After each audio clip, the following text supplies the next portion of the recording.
What's going on, guys? Blake here, and today I'm bringing you the first episode of my From Scratch. Right now what you're seeing on screen is my cash stack put into a buy offer for a purple party hat, and this is my bank. This is the items that I kept. Everything else is gone.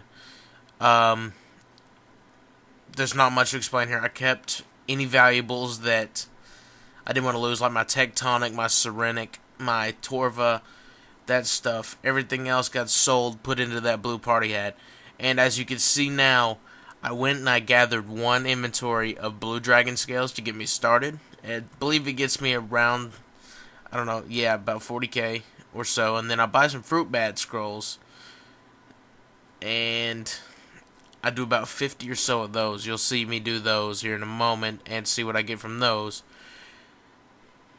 And yeah, the reason I'm doing this from scratch is just for fun, and also I need a new series going on besides just the Let's Max because that wasn't cutting it for uploads.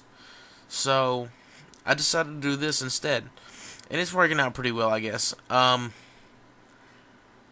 told me to upload a video of a full bronze from scratch. That's why I did that. It was a troll video. Don't worry.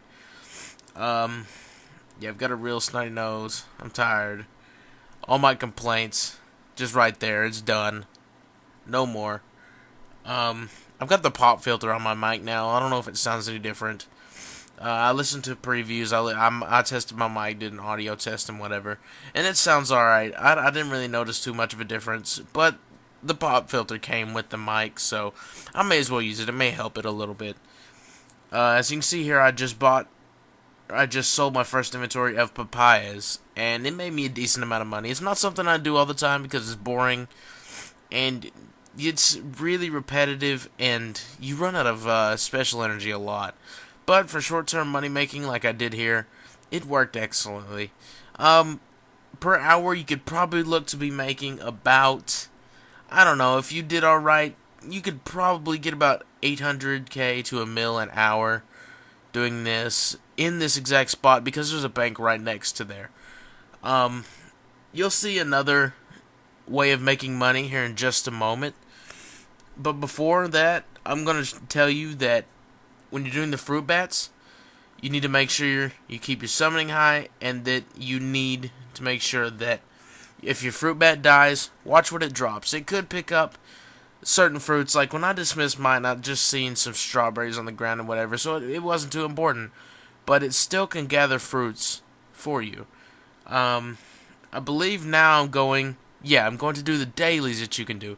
Now you can make upwards of 300k. As you can see my cash stack now, it's fairly low. I can't really tell because it's sort of pixelated from the way I'm looking at it from a preview. But I believe it was around 100k or so. And I turned that into about 350k, I believe. Or 250k, I don't remember. And there were still a few more dailies that I could do. And as you can see, that was when I was talking about it dropped the strawberry seeds and such. As you can see, that did cost me about 150k. But I got about, I don't know, 250k out of it. You'll see the total after this clip is over. Then you can get the daily sand. As you can see, this is the first time I've done this. I've just recently done the quest. Don't judge me. I'm a noob. I know. But anyway, that's a good 18k or so that you can add to your daily money. I should have also done the Wicked Hood. I totally forgot about that. If you have a Wicked Hood and you can craft nature runes, then you can use the Wicked Hood to teleport to the nature rune altar or your highest level altar if you like. If you don't want to do nature runes, you can teleport to the altar and you can withdraw pure essence out of your hood. And if you have other wicked pieces, you can upgrade the amount that you get. And here I'm just doing a farm run. As you can see, I've got herbs here. I didn't do anything with those herbs. I gave them to some random person that was sitting at the Grand Exchange. I'll throw that in another video.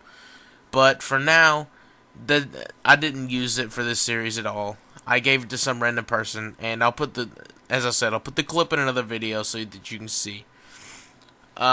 This isn't the exact order that I do my farm runs in. I kind of switched it up a little bit just to make things a little different. I prefer the Snapdragons just because I don't know. The seeds are easy to get. Herbs are decent price. It's not the best profit, but it works for me. I'm gonna start. I don't know what I'm gonna start. I'm trying to find a place filler here, but I just couldn't do it. There's several other methods you could do through farming stuff. Here we go. Here is the method that I was going to tell you about back when I don't remember what I was doing. Right before the dailies, I believe. But anyway, I came here to kill exiled caliphites. So you can see I'm getting prepared. And through this first kill, I kept it at regular speed just to show how easy it is to kill them. Even at my level, it's not too bad. You get decent experience, especially if you're a lower level than I, because I am considered max combat in the level, which means I would get the set experience for my combat level. If you were a bit lower, say 160 or so, you could easily save spot in the spot that I was just at, and you could kill these no problem. No food needed, nothing. And you make decent profit, but this does require level 60 smithing, I believe, to smith the chitin into chitin scraps. I don't know if it's pronounced chitin or chitin, but, whatever. And I get my skill cape here to boost my stats a little bit. Now,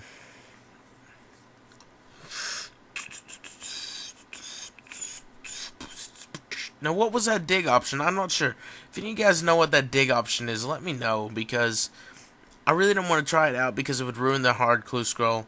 But I'll be doing that hard clue scroll sometime in the near future, and I'll probably do it tomorrow, and I'll put it in the next video for this. But for now, you can see me smithing these chitins. Now, I'm going to get a lot more than most of you guys if you're lower smithing level. If you're higher smithing level than me, I'm not getting as much as you. But the amount of chitin scraps you get is based on your smithing level. And I am 80 smithing, so I'm getting 31 scraps per chitin or chitin. Herblore, herblore, chitin, chitin, tomato, tomato, potato, potato, whatever. Anyway, you'll see the price check here in just a moment of what I actually make. And it's a pretty decent profit, to be honest with you. For what gear I was using and such, if I was in, say, max gear, like Virtus, which that would be a bit overpowered to take the exiled caliphites, but if you took Virtus there, you could probably make upwards of 3 mil an hour or so, and especially if you had a yak, or, note paper. Note paper, you can note the chitin scraps, or chitin scraps, whatever, and then there's no banking required. You don't use much food here, and if you do, see, there's the total price check, 1 mil 75k, which is great for about an hour of work. And here's me selling the loot for the day. I didn't spend very long on RuneScape today, because I actually pulled a 12-hour shift at work. Not straight on, but I did. What happened was, we're on a boil order right now for our water. And if you don't know, I work in a fast food restaurant. And fast food, everything uses water. So we had to fetch, like, boxes of water. Like, that sounds weird. The water was stored in a bag. And I had to go fetch those. And it took me about 4 or 5 hours. And it was over 2,000 pounds worth of water that I moved, which is ridiculous. But whatever, it's a workout, it's work, I got paid for it. Anyway, there's the total price check. I hope you guys enjoyed, and I will see you in the next video.